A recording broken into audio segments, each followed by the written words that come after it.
primary one on Antarctica, so I'll talk about that. And then also I'll talk about our trip to India as time allows. And if someone has any problems on their end, make sure you let us know if things are going wrong so we can get going on that. A year and a half ago, my wife and I and another couple that are members of UMRA, along with other group, went to Antarctica, a 2-week trip down there. And the 2 weeks during the entire time, of course, the whole time wasn't in Antarctica. And before we get into the meeting proper, I just wanted to give it a couple of backgrounds and perspectives. And when I talk to people about this, there's two responses. Gee, that's fantastic. I've always wanted to go there. Or why would you want to go there? And my goal, after someone gets in, my goal is to help you decide which is better. And hopefully you're in the latter category, because we had a great time when we were there. This is what's going to happen every time somebody comes in. Okay.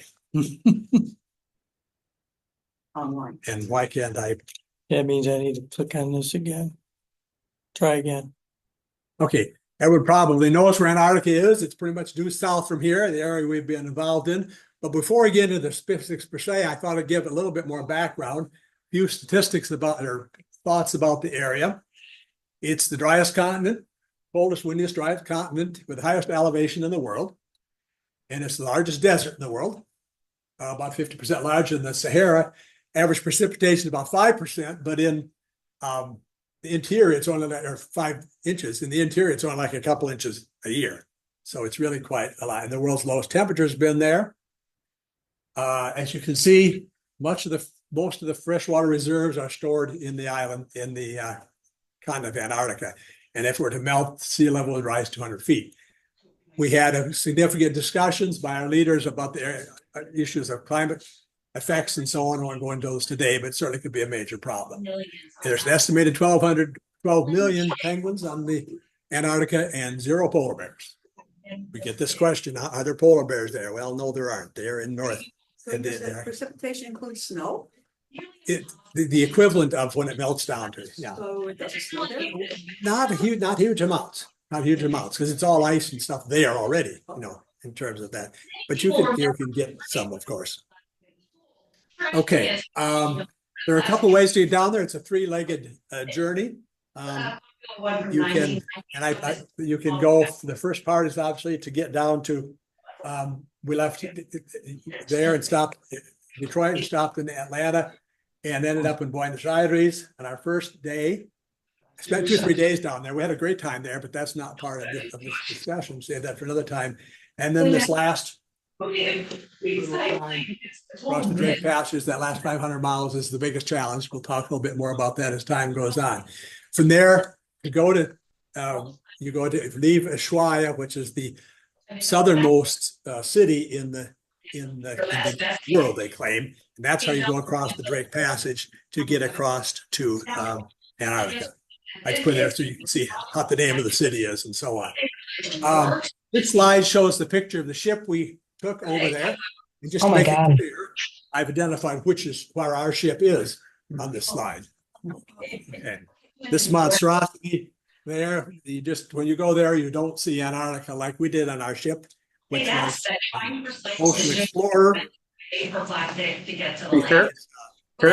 cabins, 162 passengers. We're about 120 in ours. When you went to Antarctica, there's fewer people there. They could go 99 crew members there. So it's a nearly nice size to travel, I think, across to that area. This is the crew of people we had, not the navigation or food crew, but the crew the 17 people that most of them were naturalists and so on, that spent time with us, handled the boats, piloted the boats, and did all the things that needed to be done to make us understand the area in which we spent most of our time. There was another ship there. It's a real good picture of the ship, but next to where we docked, there's another ship, and I just want you to look at this, and it'll come up again later on in my talk. Again, the area that we go, those of you that are on the there's a pointer on that thing too. Oh, hang on, does it work for them? It should work. Try it. Here. You see this way? Roger's helped me a little bit with technology, but they won't be able to see that in there. Why isn't it coming up on that screen? I can see it on the wall. No, it doesn't work on the screen. Yours doesn't either. Mine doesn't either. Okay. Anyway, that peninsula where you go, that peninsula at 9 o'clock on the screen there, that's the time, the Antarctic Peninsula, that's where you spend the time during your trip. You don't go in that other area. So it's a fairly small area that you deal with when you're going down there. And that sea to the right there, above there is the Weddell Sea. And that's where we spend, again, time driving around there. But first, you do have to get across the Drake Passage. And it's either known as the Drake Lake or the Drake Shake, depending on how difficult the trip is. Ours was pretty much a shake both ways. I think it was worse on the way over. I had a little bit of problem. My wife had no problems, and just a lot of variation. I've never had any sickness, motion sickness of any type, but I did have there. But then I took some Mexican, didn't have any problems the rest of the way. But anyway, and if you think about it, the entire Pacific Ocean all has to come down through this little passage, and it has to work its way through there. And there's temperature changes and everything else. So it really could be a rough drive as you're going. This isn't a very good picture because this isn't nearly as bad as it was.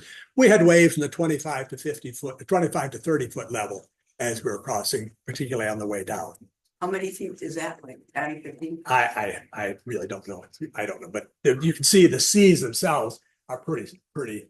Wow. But I was now taking pictures when it was 25. I was hearing it hitting against our window, and that was sufficient for me.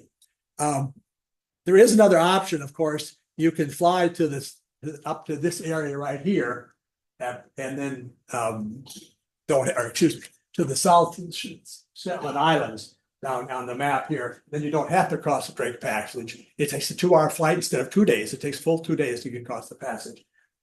But the challenge with that is there's more likely to be interrupted by weather problems, and you're not making your flight and so on as well. So that could be a challenge there. This gives a little bit better show of where we actually spent our time when we were on the island, or excuse me, on the peninsula. We started at the top and came down right by this north sign. Oops. Mhm. Did I do it? I think you might be fine. Okay. Headed all the way due south to this area right here. There's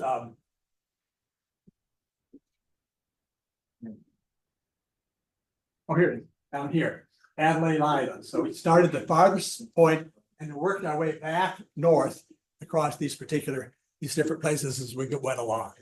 And the area which is the biggest challenge is in some ways is down low here. You can see the Antarctic Circle, which is not too far down. Only about 30% of cruises can go below the Antarctic Circle because of the size of the ships. If they're bigger ships, they can, the weather conditions and so on ourselves. And the area which is the biggest challenge is what's called the gullet. This very little area right here where some ships can go through and other ships cannot go through. And we were fortunate that we were able to traverse the gullet. This is our arrival at the gullet. It was snowy enough that and water is rough enough, I should say, not snowy, that the ship itself could not go through. We'd hoped they were, but they made a decision not to at the last minute. But our Zodiac boats, the hard rubber boats that you take around, they were able to go out. And you can see here a couple of our ships, of our Zodiacs going off from our mothership to explore the area there. This gives a closer up view of these boats, which hold 8 to 10 people and one driver. This is the most ice and stuff we're in when there. You'll see a lot of it's very smooth ice in some of the other pictures we've seen. And the Zodiac boats always go out in pairs. So there's 2 drivers and 2 boats, and just to keep track of each other, make sure everything is working as it should. Does anybody ever fall out of them?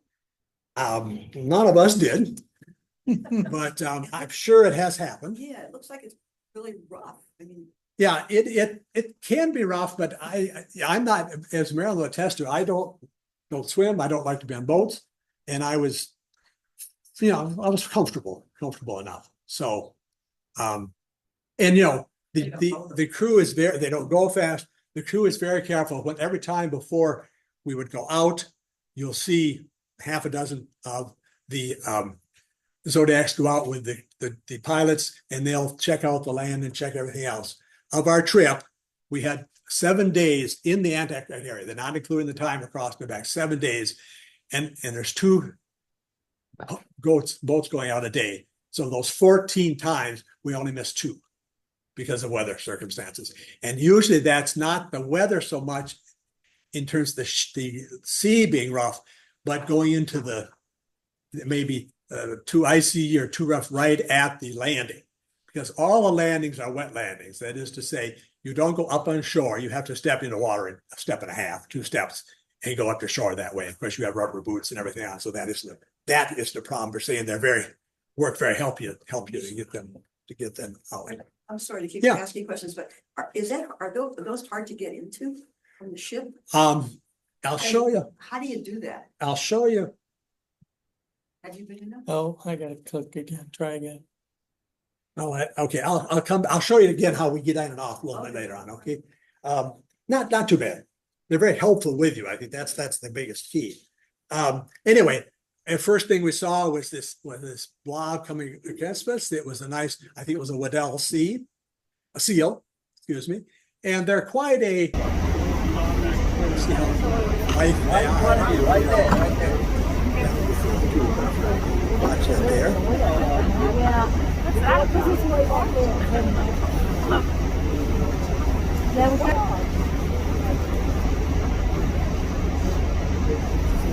They're one of the biggest predators, worst seal predators of those that inhabit the Antarctic.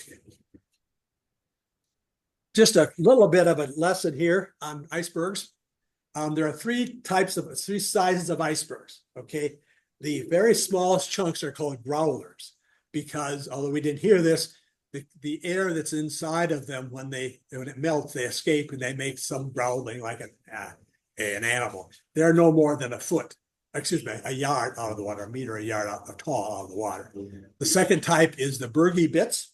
It's an iceberg. Bits there as much as 3 or 4 meters out of the water, 15, 16, 17 feet.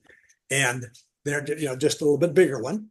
And then the others are full-blown icebergs, which could be, of course, any size above that particular size. Wayne, we always hear this expression, the tip of the iceberg, Mhm. right? So that's goes down very far, right? Yeah, well, again, in these small ones, this is probably a Bergy bit. It's probably more than 3 feet long. I don't have the perspective, but you can see some ice and stuff. That's what that light blue is down underneath the water.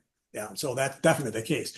And these Bergy bits sometimes can be worse than bigger icebergs because they can't see them, to get up them and so on. That could be for a smaller ship and so on like that. Okay, just a couple pictures of the area. And if you want the best pictures of Antarctica, go online and go to images. They're better than mine, but I use the ones that fit my story.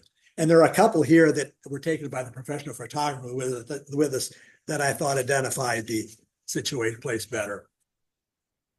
Another picture. Another picture of a little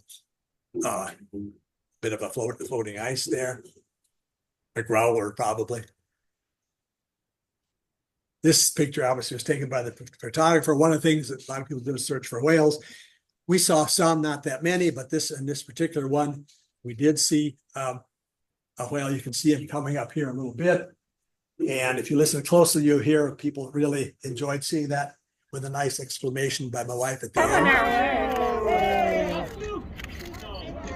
Did everyone have binoculars? Something. Something. They had some there. Oh, okay, borrow. So it wasn't too much, but we did see some whales. Now we'll all come to sea for those 2-legged, identical-looking creatures that Antarctica is known for. Ready? Now those are the wrong 2-legged identical creatures. That's all of us that block the penguins, so we can't see the creatures, but we'll get them out of the way. There they are. These are first penguins. So these are Adelie penguins. They're the most widespread species in the Antarctica, and they're just cute little things. I'll show you some pictures of them up close. But I thought we'd get a chance to kind of see them walking around. Listen to them a little bit.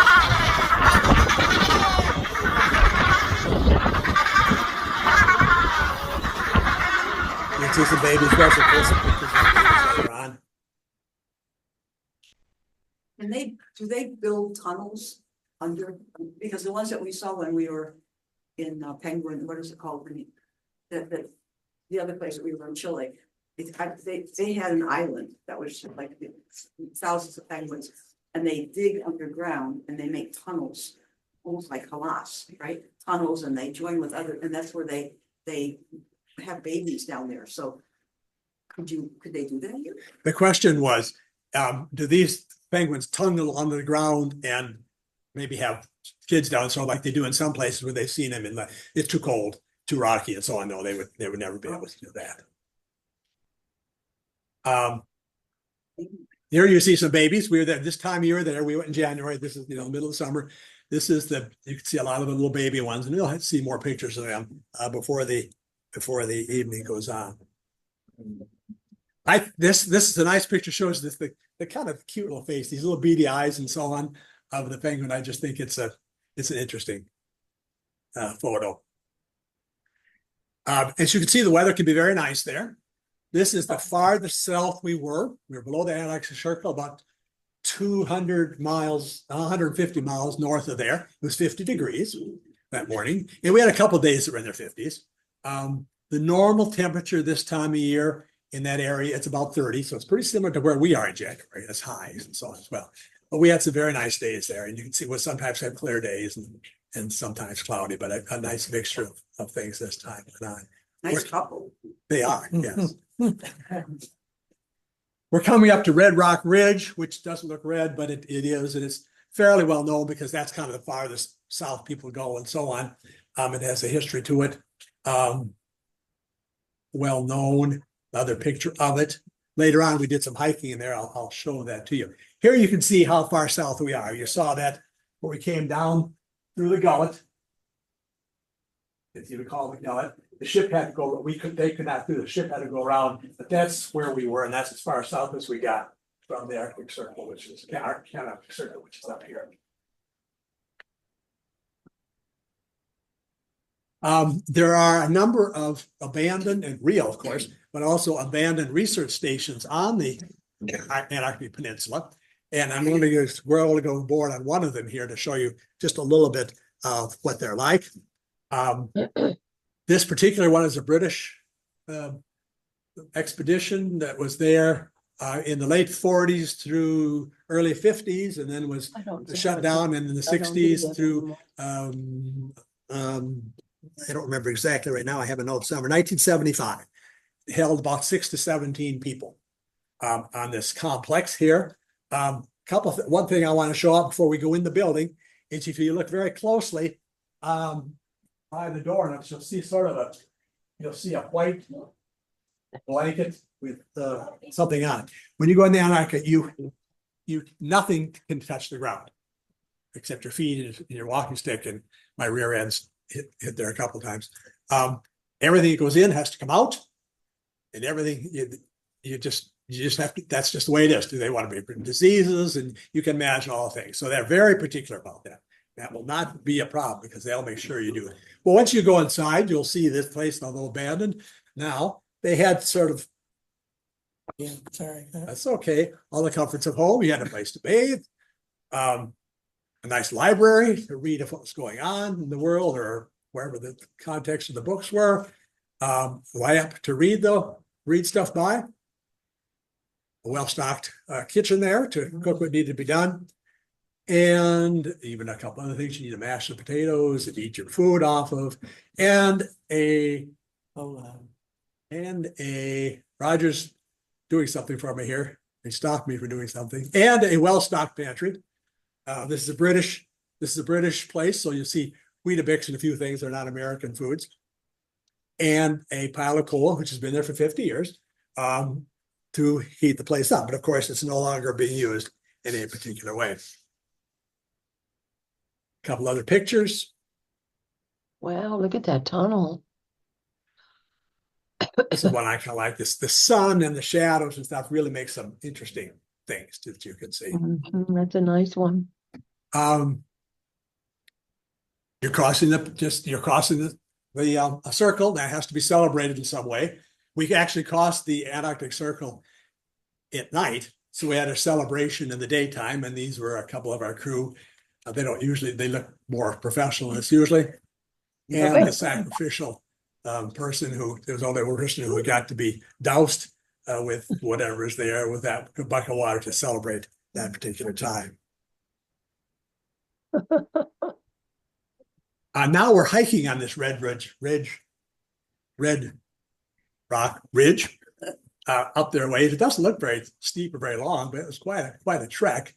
When you go out, the crew, they set up flags. You can see a little flag by that person there, where you can go, where you can't go. You have to stay on one side or the other. Can't wander beyond that area. For safety, keep out of the way of penguins and things you can might imagine. That's all set up before you go to land on that particular place. Here we are at the top. You can't see it well, but there's a person here along with it. I did not take this picture because I'm in it. Two friends of ours and the person from the crew who kept us from going any further, because we wanted to go further and just kind of see what's on the other side of the mountain. But with the melting snow, things there, they check that out to make sure you can't get there. Yeah, you walk with your regular hiking boots, or did you have snowshoes? Well, of course, you have waterproof boots on top. There's no snowshoes, okay, and you had no problems walking with those boots? Yeah, it's compact. It's not fluffy type of snow, that type. So you'd have no trouble walking. You wear these big, heavy, watertight boots, of course. And no, that was never a problem. I routinely use a walking stick. I use it all the time. Not ever did. I just happened to like that. And how long would you be out? Most of our trips were hour to hour and a half. Would you say, Marilyn? I'm looking for Marilyn to get a confirmation, an hour and a half, twice a day. So you'd go out in the morning, have breakfast, have an orientation of what's happening, go out for an hour. They'd go out and case the joint, go out for an hour and a half or so, depending on the site. A little bit longer when we went in those tour of those buildings. So I'd come back in, eat, no orientation, then go back out again in the afternoon. But go ahead, I'm sorry. Oh, that's okay. Like there's 125 or 140 people on, and the Zodiacs only hold like 8, and there are only 2 Zodiacs. No, there's about 16 Zodiacs. Oh, okay, because I was thinking that some people wouldn't be able to, it wouldn't be enough to accommodate everyone if they wanted. That never seemed to be a problem. Okay. And sometimes all the Zodiacs were full. Some people didn't go out for everyone. We didn't miss a one, of course, but then not everyone did that or were able to do that. So this is looking. She had a question. Oh, I'm sorry. Yes. Well, I see everyone wearing the same blue coats. Did they supply Yes. the coats and the boots and things, or did you have to take that? Okay. Yes. It's a good question. That's why we all look identical. The jackets are free, provided by the company. The boots, and you keep those. I should have worn it. The boots are, up to your knees practically. You just got a pair of those. You have a locker, and you keep it in that entire trip.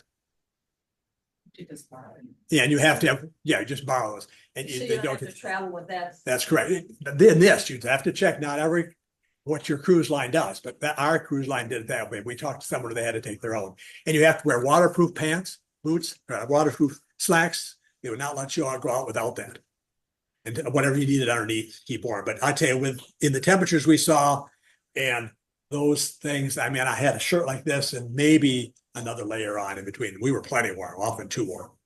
We're renting the boots from a company that it's called Ship to Shore. It's a company that you can rent things, and then they deliver it directly to your cabin. And then it's there, you don't have to travel with it at all. Yeah, and then you put down a sizable deposit. And then there's also a fee for renting it, and you get your deposit back when they get their stuff back. The comment for that, probably on Zoom can't hear this. The comment was that another couple is traveling. They had to rent their boots and the things, and this was provided to them in their cabin when they got there.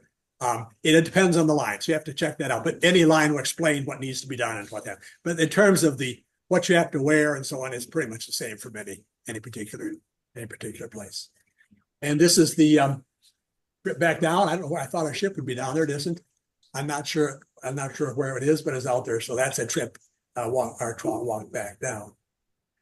We went out another day. As I said, I'm not going to go aboard on this. Actually, this day we did not land because it was one of our rough days. There was too iciness and so on right at the land. But it was another research lab that had been closed down. We had an interesting experience here. You'll see the different colors at different points in time. This is either algae or plankton. I think it's plankton in this particular case because of the color.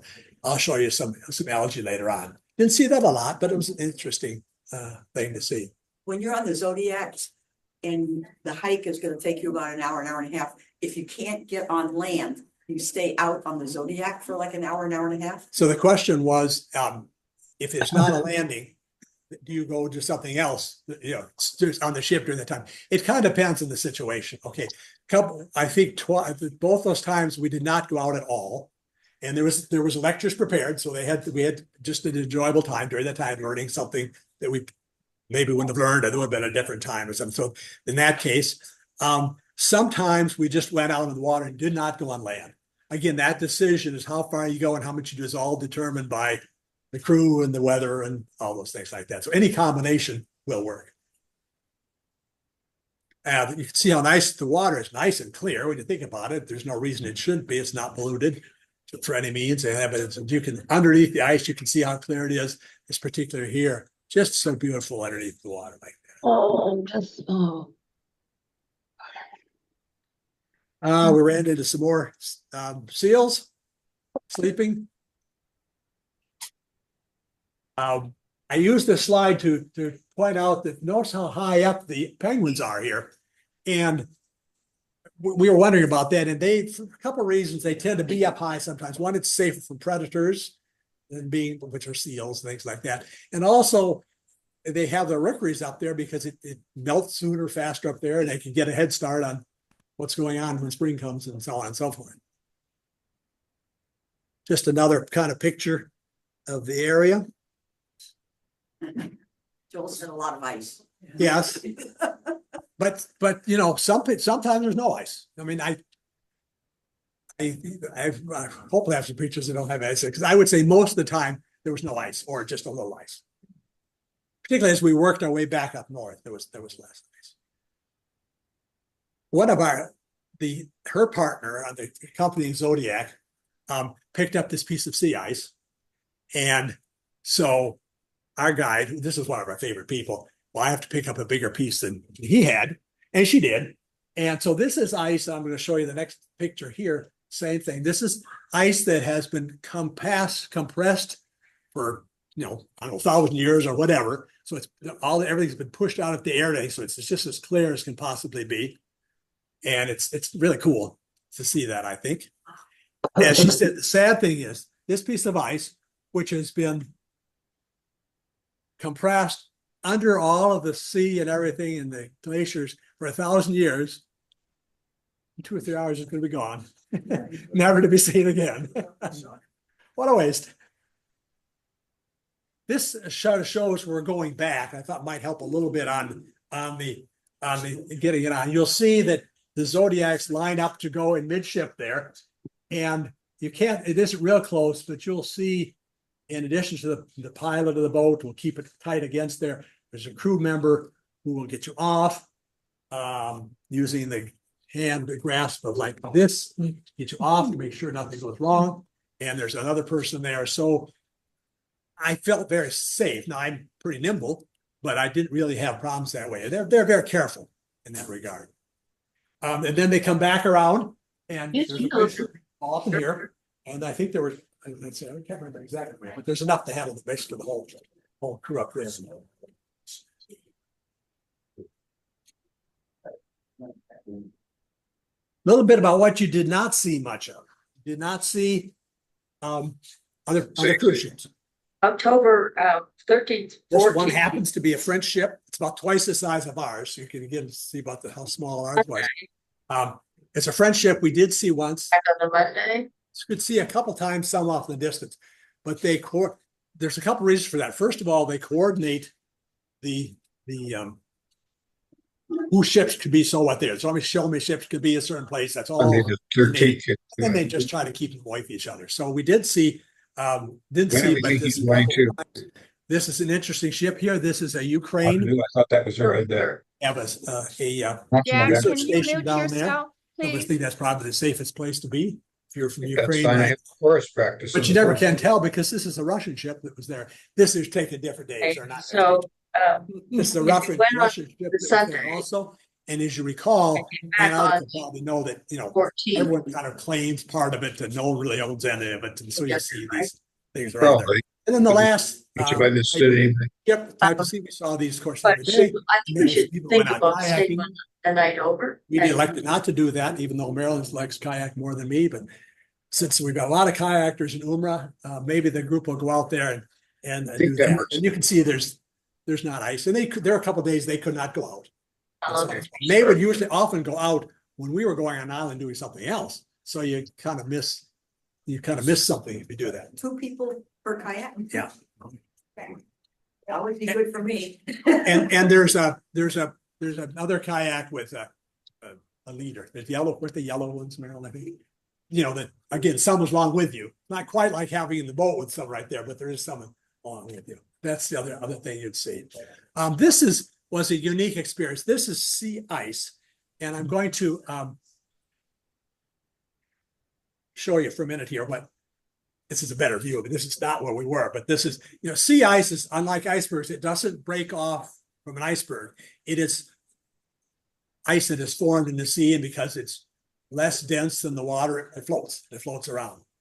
And so they were quite excited, the crew, because this doesn't happen very often. We had a chance to go walk on this sea ice. And there's a crew of them on there, and we would come up there, go here, and they would cut a hole. They cut a hole for us to be up there. And you can see again, there's 2 people, and every person that gets off to get into the island, they've got this rope that's back there somewhere, assumably attached to something. Out here, help each person get off as they get into the sea ice. That's true. That was neat. That was fun to do.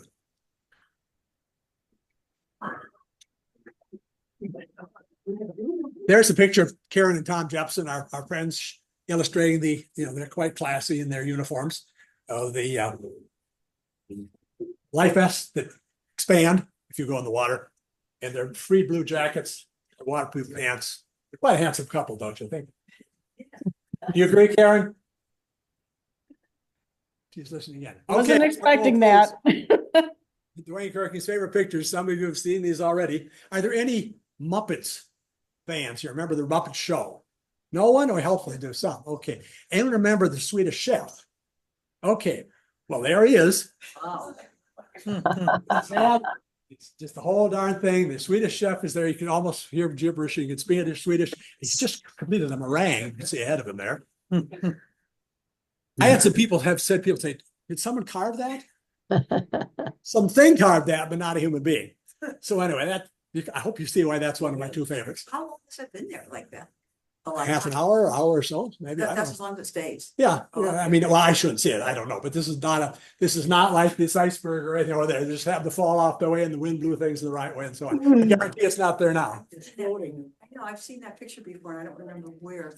Oh, yeah.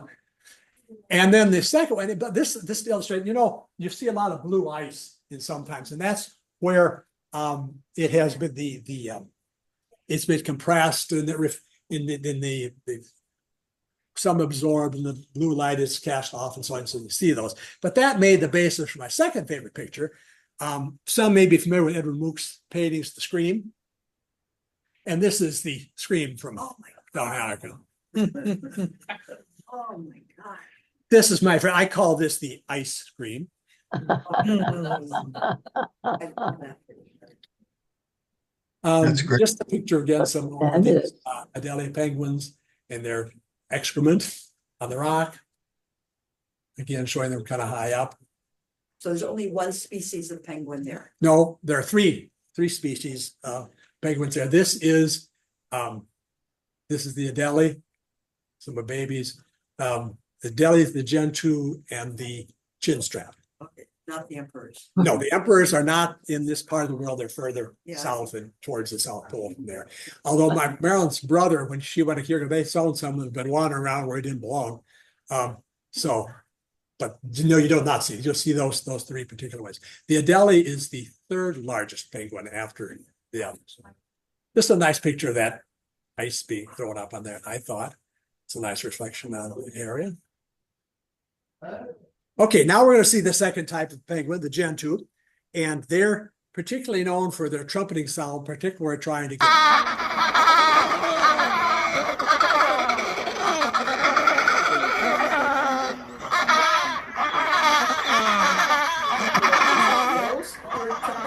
I think they all do. I think I don't. That's a good question. I don't know, and it's not just mating calls, but they do it during that time because obviously they're past mating because they're all. You're going to see some babies here, right there.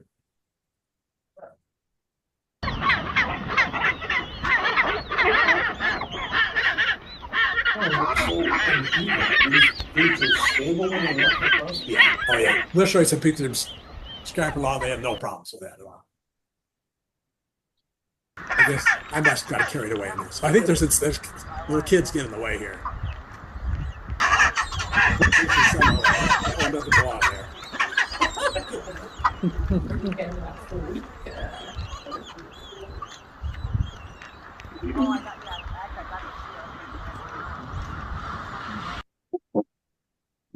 This is the second penguin. Okay, this is the Gen 2.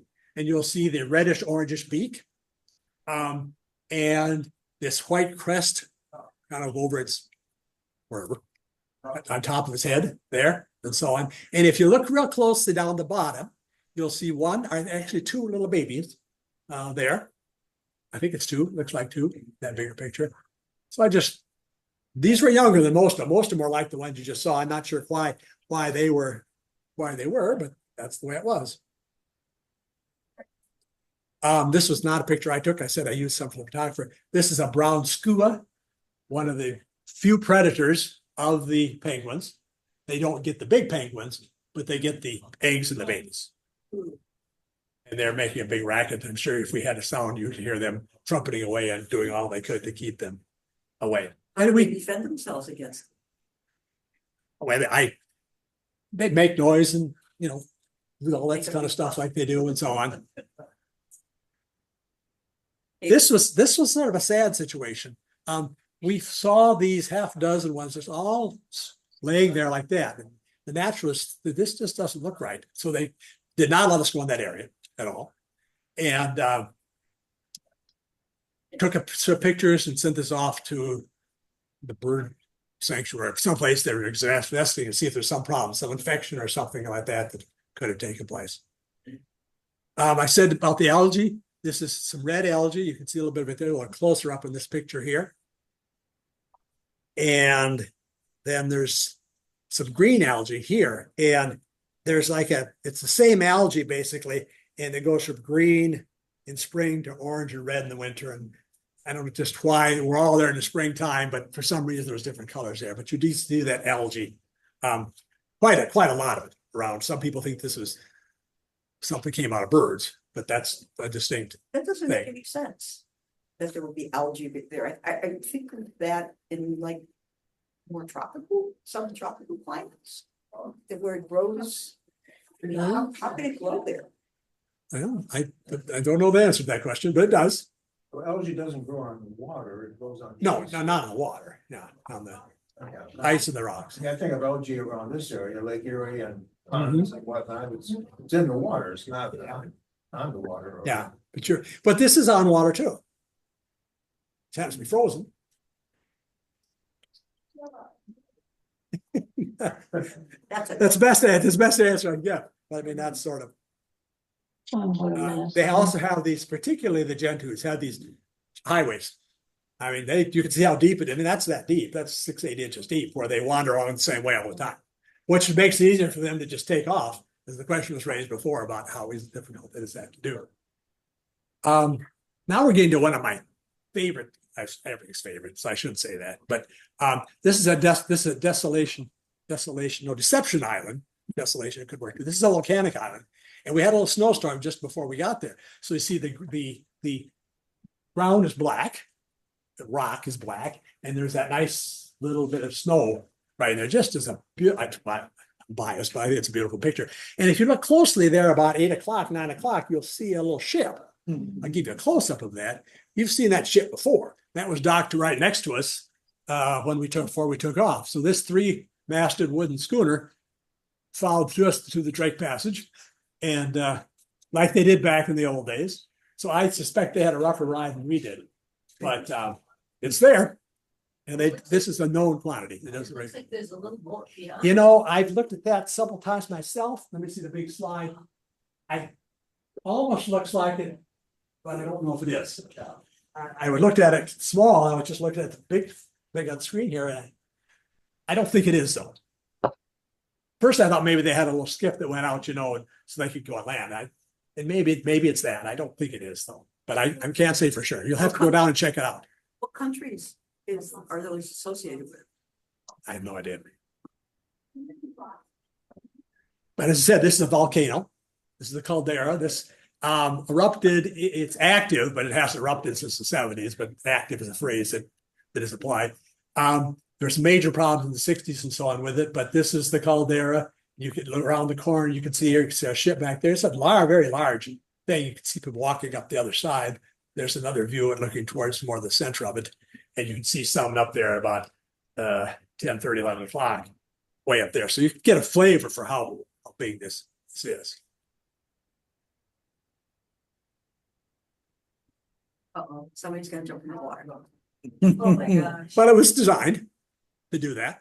I wish I had a picture of Tom Jepson, because he was in there with this. I don't have a good picture of this. Karen, I'm sure you have a picture of Tom. You'll have to show it sometime. Some did that. Marilyn was a little more reserved. She took her shoes off and went in the water, and was immediately chased and yelled at by the crew because they thought she was going to get in the water, and her vest would have gone forward and so on and so forth. But no, she was just testing it out. Braver than I am. I would have done that. A couple of seconds. It wasn't too bad, but Must be down on 30. the problem is you would have to wrap up after you got out, and it was hard to do that on the snow. I'm just gonna get my feet in. So did Tom go in? Yep. Yeah. Yep. He got Tom went all the way in. The question was, how cold was it? Cold. And the biggest challenge Marilyn said was, she was telling the audience here, just, you got to clean up and get the snow off and the sand off and whatever else you might have stepped on there. And so this was good enough for her, and better than I needed. This is the third type. You can probably see how it gets the name chin strap. They love to go swimming. That's not a time lapse. That's three different going into the water. A little glamour shot of one here. This was not taken by me. And Gen 2 meets chin straps. You can see the difference of the two different Do penguins. they The red, mate across species? no. And most islands or most places you go, there's only one, but there are a couple that had different ones on the land where we went. This is just another pretty shot, and you can see it. There's another research station there. This is the Half Moon Bay, I think it was, where there was a whaling area. As you can see, there's still a whaling ship. I took this because you'll see three different ships. Our ship, three different types, two Zodiacs out there in this old whaling ship right here. We had some snow when we were out there.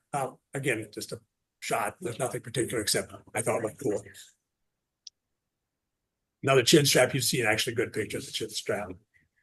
But I think you can see how they like to walk across the road and see each other.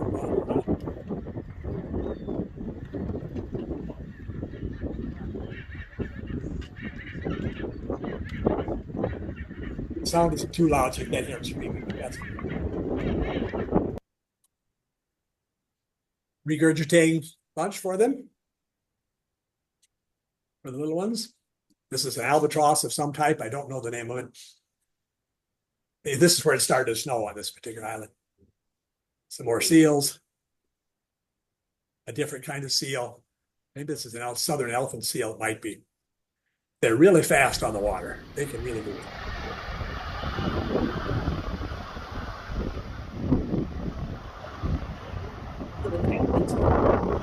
Yes. Yeah, and on land too, probably. When you're not allowed to get within 5 meters of a penguin and within 15 meters of a seal because of their speed and so on can get at you. So they can move on the land too, not like it's much there. And then the penguins in the water, they don't spend a lot of time in the water. They just normally go in and out. Yeah. Okay. When the penguin wants to cross the path, you wait. And if they decide to stop, you wait longer.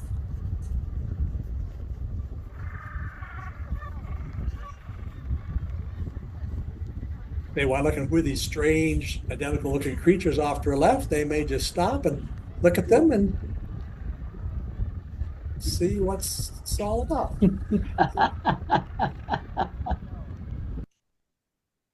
And you wait.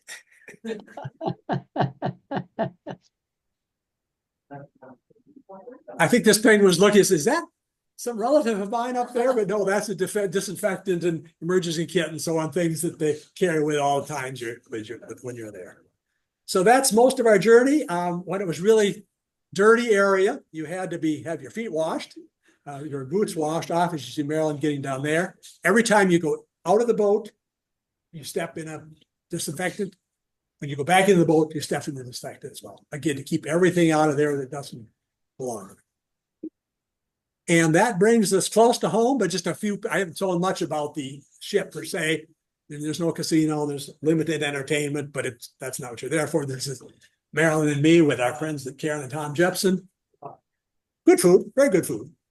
Staff was very friendly. Swap Mill I took particular liking to my wife, I think. As restaurant steward. Ray was one of our waiters who liked to do things with napkins and so on. This is one of his more G-rated things that he did with napkins and spoons.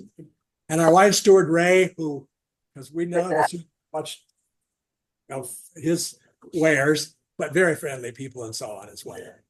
And I think if I remember correctly, there's one more penguin. The towel too. There's one more penguin that you normally don't. Yeah, there he is. Right there. You normally don't see. Don't have a picture of our cabin steward, but this is something he did, and he did it on the way. We then headed back across Drake Passage, same situation, and landed in Ushuaia to be ready to go back. And that's the end of part one, or that's the end of Antarctica. Any questions I can answer? I don't know if there's any out in the Zoom land. Isn't there a convention that regulates the tourist industry? Yes. On The question was, is there an organization that regulates tourism? Yes. And part of it's, and I didn't quite understand all the details, but part of it's kind of a voluntary, the tour operators, and there's part of some other regulations. So the problem is there's no one country that runs Antarctica. So it's no country can do that per se, but they work together and they work. Yes. And that's where you see the limited number of ships that can go down and how many can be on land at a time and how they have to protect everything. Yes, there's a fairly strict, and I have a feeling it's a little stricter than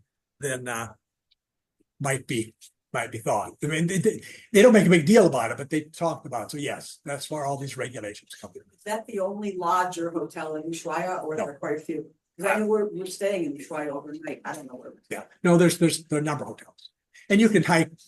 Maryland's saying, time what? We stayed on the boat, Yeah, we stayed on the boat the first time we were out there. but we got to go on. Okay. We're going down there. And you're bringing up India, right? Roger. Are you ready for it? Yes. Unless there's some other questions. Very Is nice. there any questions? I don't know if you can speak loud enough to us. Did anybody have a question? You need to unmute yourself. No questions? Okay. Well, we're gonna try to. Okay. Well, then we'll change move on something. to another peninsula, from the Antarctic Peninsula to the Indian Peninsula. Joe had asked me to talk a little about some of my travels to India. I've been there several times, and Roger will be pulling that up shortly and starting you get it up, you can start it going.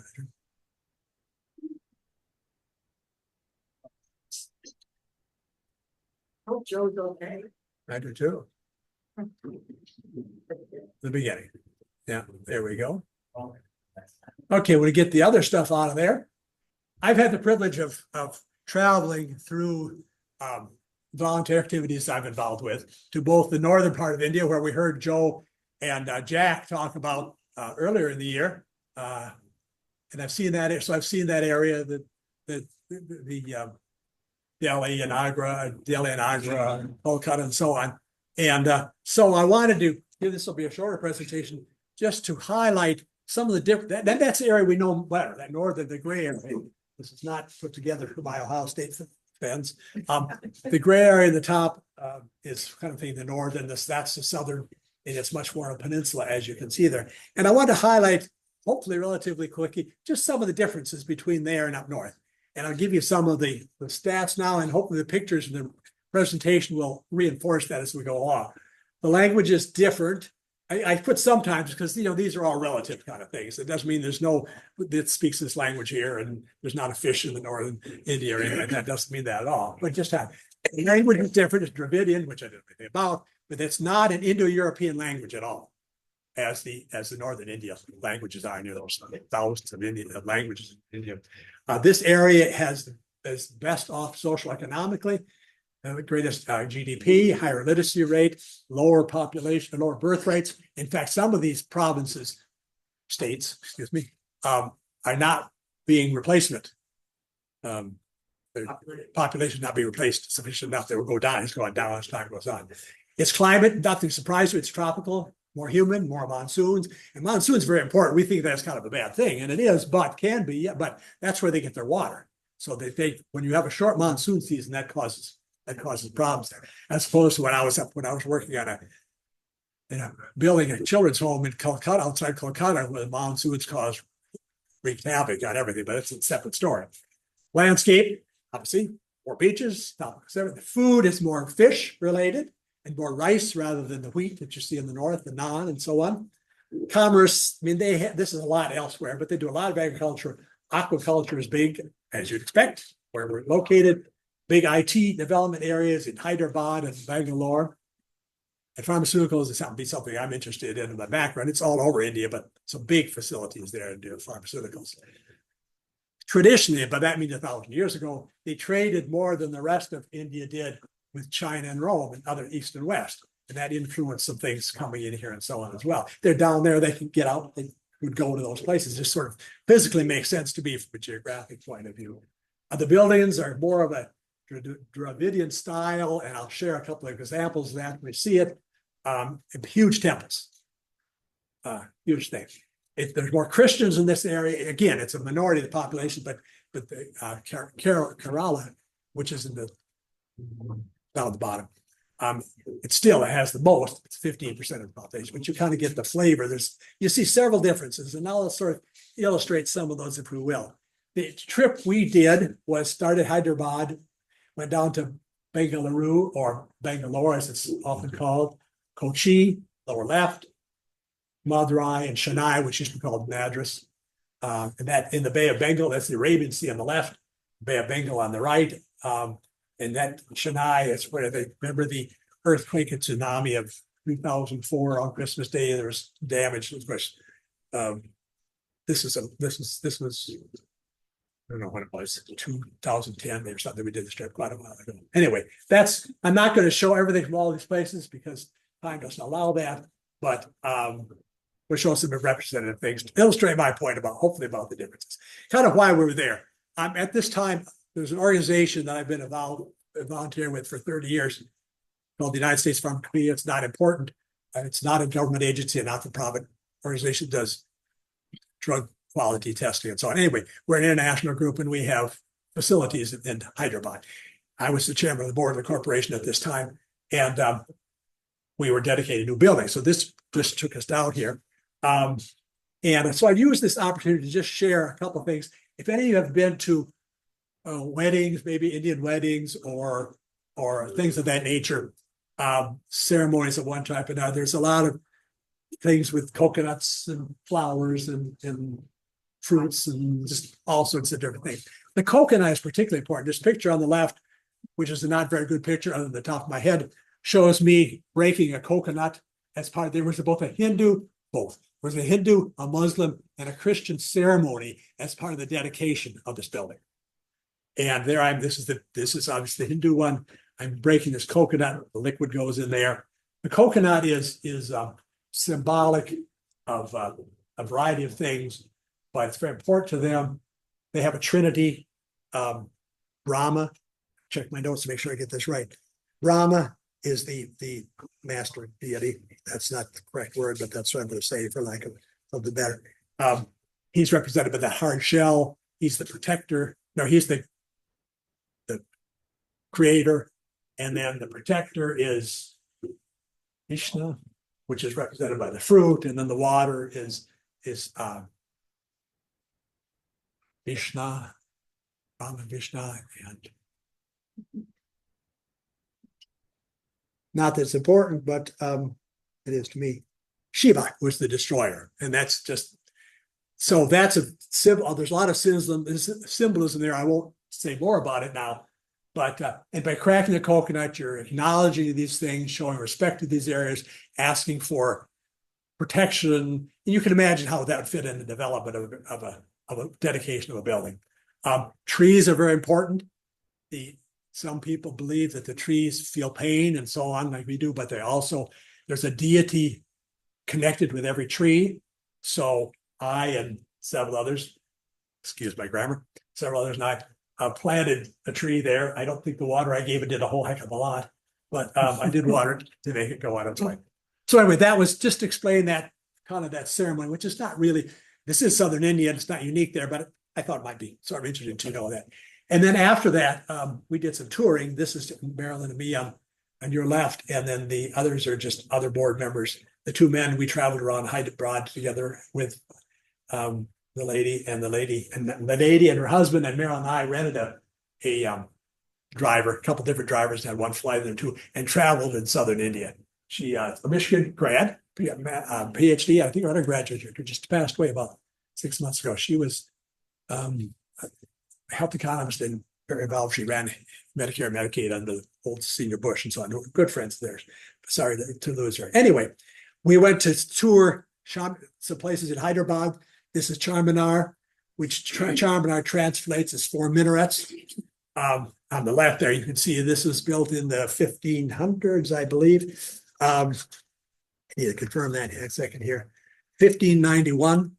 So it's a symbol of Hyderabad. You'll see that on coins, I guess, and other things like that. I'm talking about the left picture now, which I can't show you because my pointer doesn't work.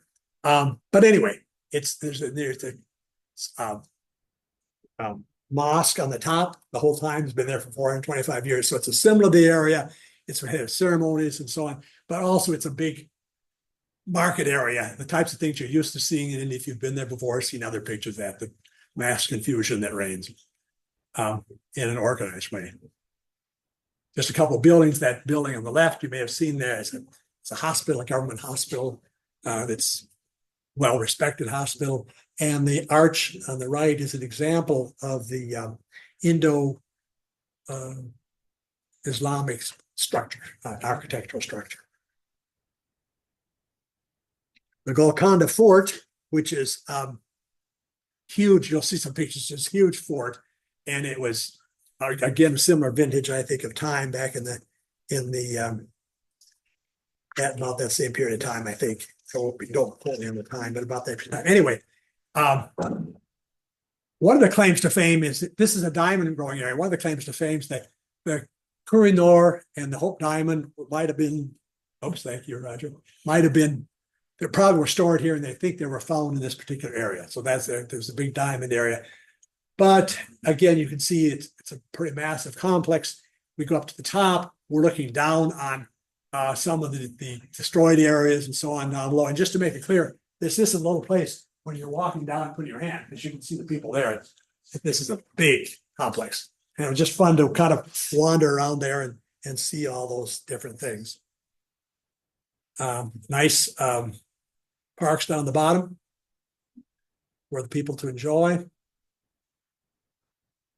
My friend, one of these gentlemen you saw with the suit, one of the guys with the suit on, he was participating in a little exercise that the people doing how much they could lift off the ground and so on, as you're seeing there. And on the right is the remains of one of these ceremonies that they have where they have the flowers and all those other types of things. In addition to the fort per se, there are 7 tombs of people from this dynasty, the Shahi dynasty, that are buried in this particular area. These tombs are huge. And you can sort of see them. These were inlaid with valuable things on the domes at one period of time, but those things, of course, have gone by the wayside now. And these tombs are right, so there's the Golconda fort, the tombs surrounding them are contiguous to them, and the city are all kind of there together. You can see 2 of the tombs rising out of the city proper.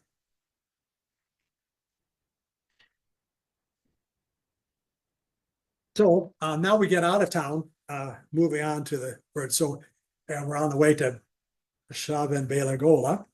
And I just put these into things that you've seen before of carrying a lot of stuff.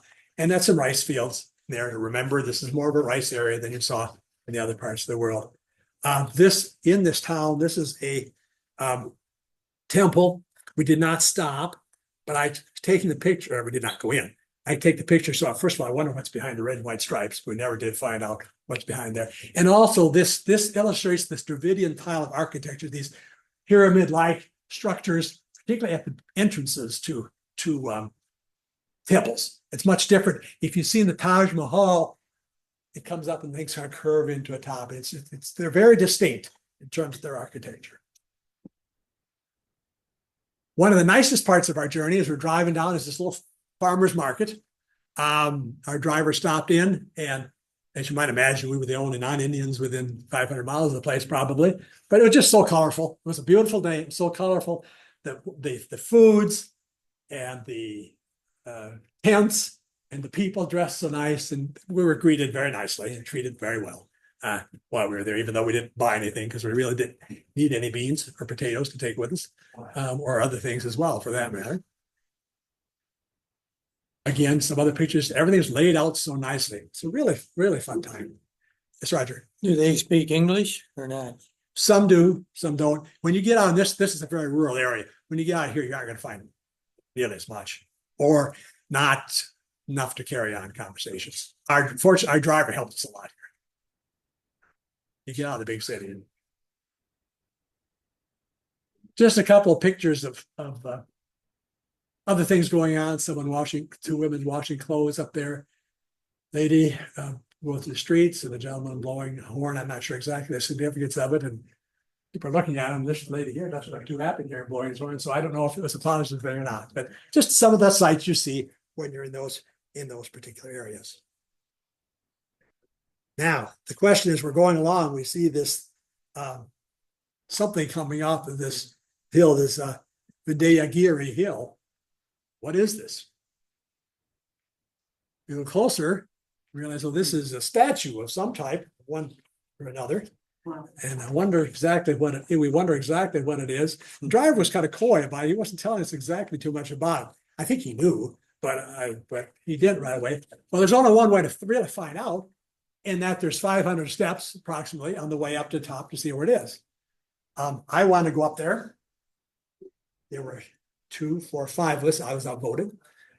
So we did not get a chance to see what was at the top. And we were late because we'd spent an hour and a half at the farmer's market, not too far before. So it was probably a good thing to do that. So I do have a picture of the statue up there. It's a very, shall we say, realistic photo of the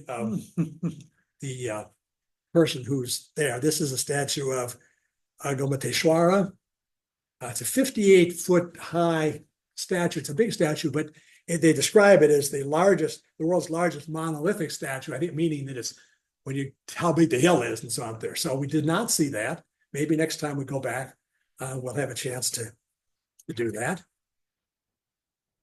Marilyn stopped and have some henna drawn on her arms, as you've seen those probably and other types of things. Where it's placed and what the picture of is meaningful. If it's on the palm of the hand, as this was here, that allows the bearer to receive and offer blessings. And of course, I offer blessings to Marilyn several times a day, so it does work. And I think this is a peacock. It's not a swan, I don't think, and a peacock, the proud peacock symbolizes beauty, again, appropriate for my wife. So that's what she had done while we were there. Just another wandering as we're going down the roads to remind you of things, ice and of the rice and so on. One of the big challenges, we were told, don't travel at night, because there might be cows in the road and a few things like that. And a couple times our driver, we got another 100 miles to go and the sun's sinking not too slowly in the west. So we had some times where it was pretty dark. No, it was pitch dark. We were driving down the road, but no cows or people were hit by us. Thank goodness, because it could have been a disaster in a major way. This temple, again, I want to move through here relatively quickly. This temple once had large entranceways and those tall superstructures. It was long gone, however. But this is the 12th century, so it's somewhat older than the other one.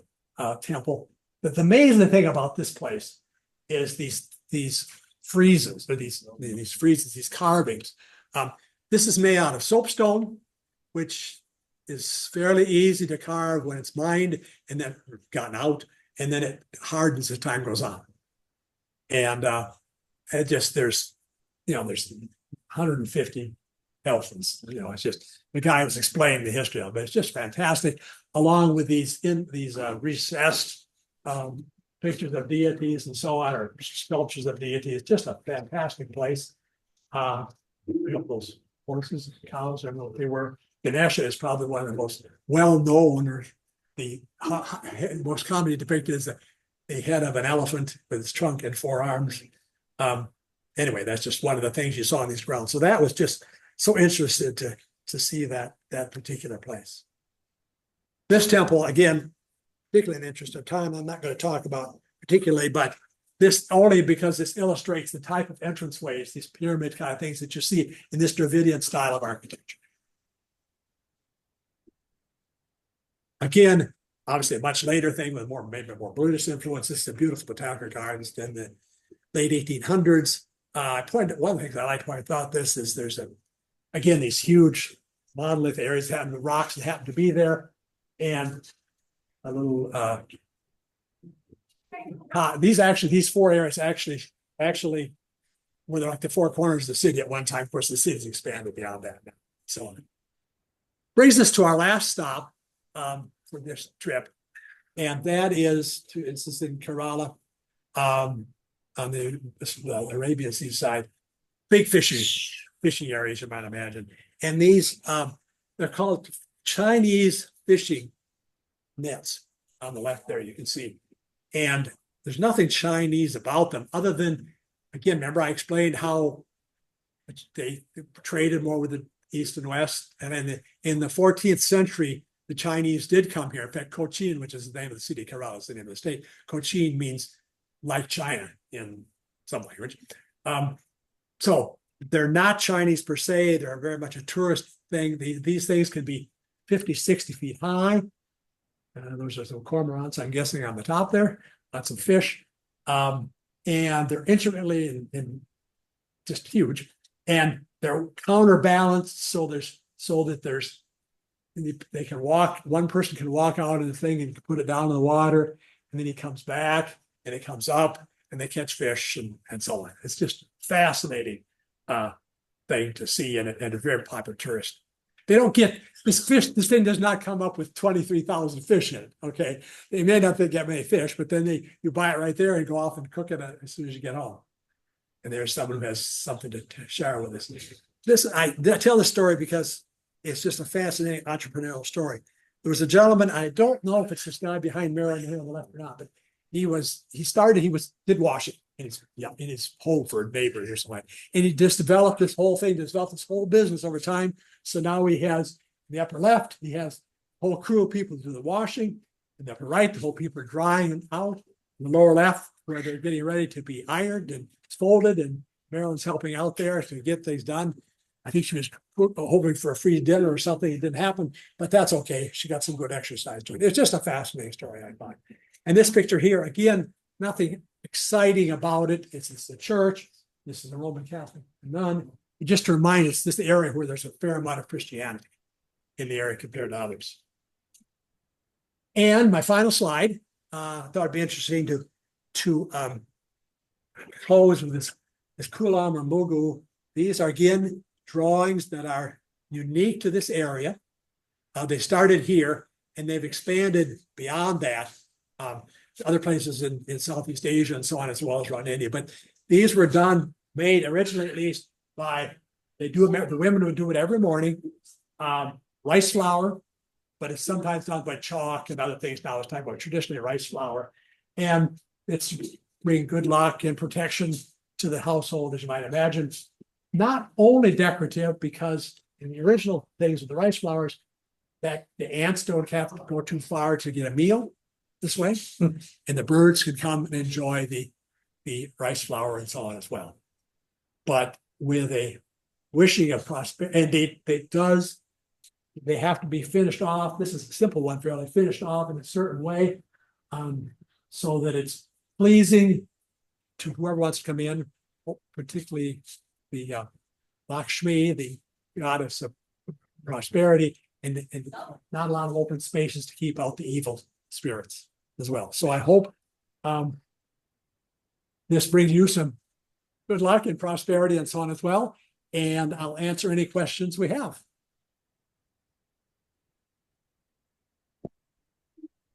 Anyone from the audience, the in-person audience, or elsewhere as well?